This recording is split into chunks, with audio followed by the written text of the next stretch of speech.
Chicago, like most big cities, has its fair share of unsolved crime. And in most of these cases, somebody saw or heard something. Somebody may have seen a suspicious person, a car driving away from the scene, or simply overheard somebody talking about the case. With your help, we can put these criminals behind bars where they belong.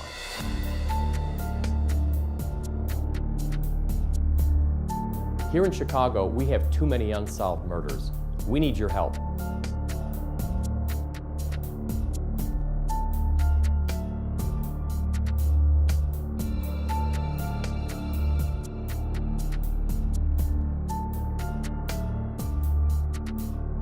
In these cases, the police department is only as strong as the citizens that get involved.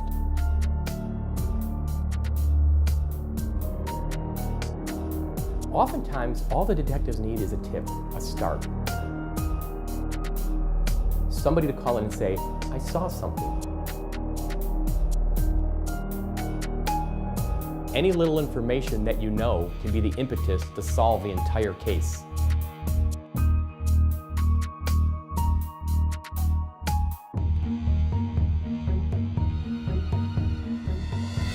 On tonight's episode, we'll take a look at Timmy Hart. On December 24th, 2006, at about 2:45 a.m., Timmy Hart, who was a father, a brother, an uncle, a fun-loving, silly, great guy by all accounts, was walking three women home after a night out when they were the victim of an armed robbery. During that robbery, Timmy was shot and ultimately died from his injuries. Here's his story. Growing up with me, it was always him as my tag-along. Everywhere I went, he followed. He was my favorite uncle. Everybody in the family kind of knew that. We're almost inseparable as a niece and an uncle could be. Very silly always, since he was a child, run around putting bread bags on his head and blowing up balloons and popping them and scaring everybody, and just always really silly. Funny was his character, just like he loved the character Goofy. He always liked to have fun, whether it was shooting off rockets in the house, going outside, or go bike riding, rolling down hills. He was just like one of the funnest uncles that you could have. My kids, you know, Uncle Tim, they had a blast. He was goofy all the time with the kids, wrestling around at the park, singing songs. You know, he just liked to have a lot of fun. Uncle Tim was definitely the life of the party. He really brought the family together as a whole. He just made me feel special, like he was the only man in my life that actually stayed in my life until he got taken. He had a heart. He wasn't a perfect person, but he didn't abuse people.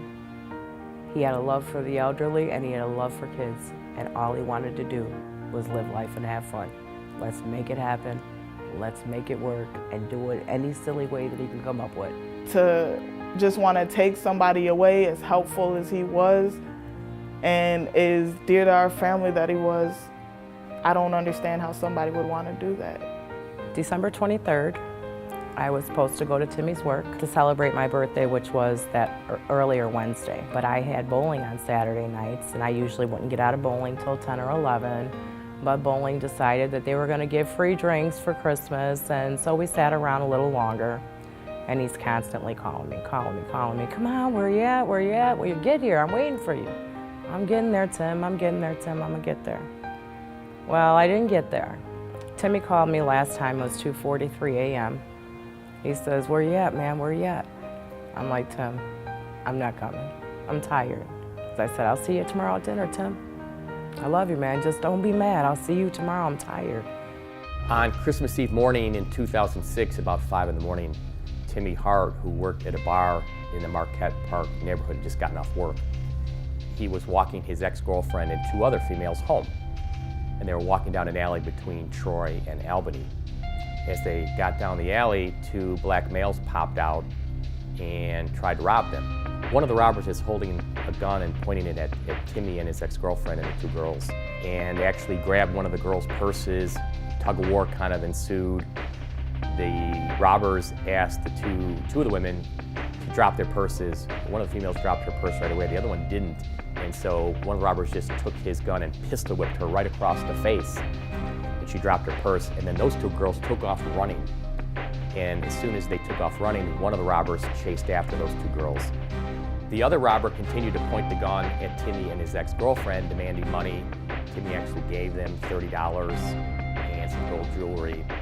And as that robber turned to see where his buddy went, Timmy took advantage of that opportunity, tackled the gunman, got up and ran to the end of the alley towards his girlfriend, and at that point, shots were fired. The gunman shot several times. Timmy was hit, the ex-girlfriend was hit. Timmy unfortunately died from his injuries. The ex-girlfriend survived. 6:30, my dad wakes me up and he's like, hey, your phone's ringing, it's ringing, it's waking up the whole house, get your phone. I had 17 missed calls. Another call came in and said Timmy was shot. I just kind of believed, like, okay, he's shot, he'll be all right. You know, he's stronger than that. He's silly, he's goofy, he's a good kid, he's gonna make it through. It's just, okay, he got shot. It wasn't until 3 minutes before I got to the hospital that I discovered that he was shot in his head.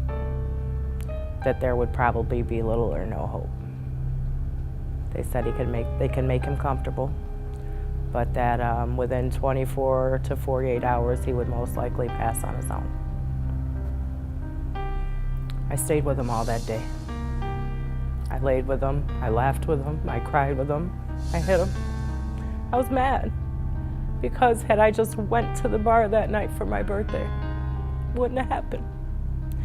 So I'm left with the fact that he is laying next to me because I couldn't save him.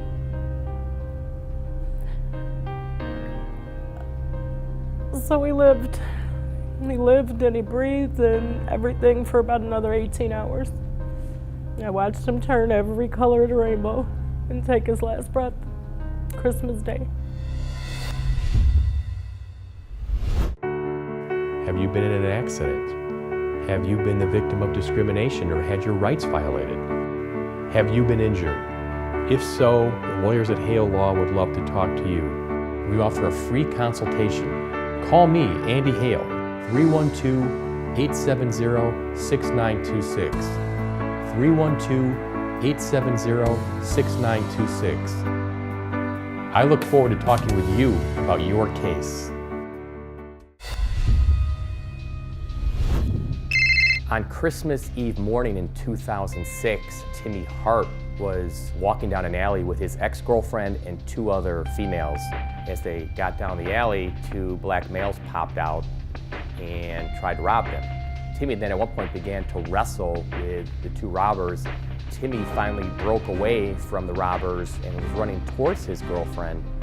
And then the robbers turned around and fired shots that struck Timmy and his ex-girlfriend. Timmy unfortunately died from his injuries. His ex-girlfriend survived. My life has changed.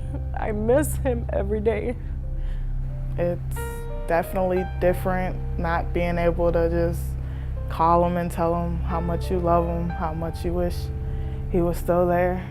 Timmy was a good father. He was a great uncle. He's had a son that was born after he died that just never seen his face other than pictures. The questions that this kid asks me all the time, why can't my daddy play? Why can't my daddy be here? Can we visit him in heaven? Could we call him, Mom? We call everybody else.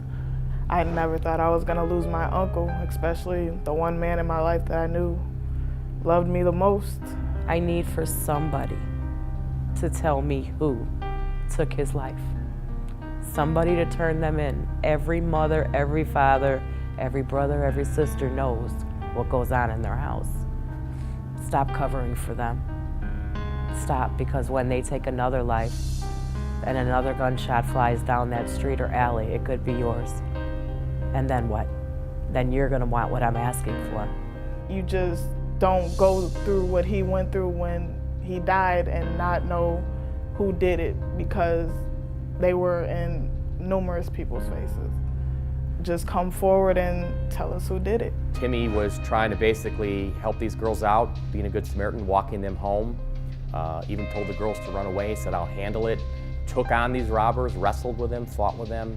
And then as he was running away, he got shot and he died from his injuries. The robbery took place in an alley in the Marquette Park neighborhood between Troy and Albany. The police are looking for two suspects, both black males, both weighing about 180 pounds. One was between 5'9" and 5'11", wearing a red jacket. The other was between 5'10" and 6'2" and had a do-rag.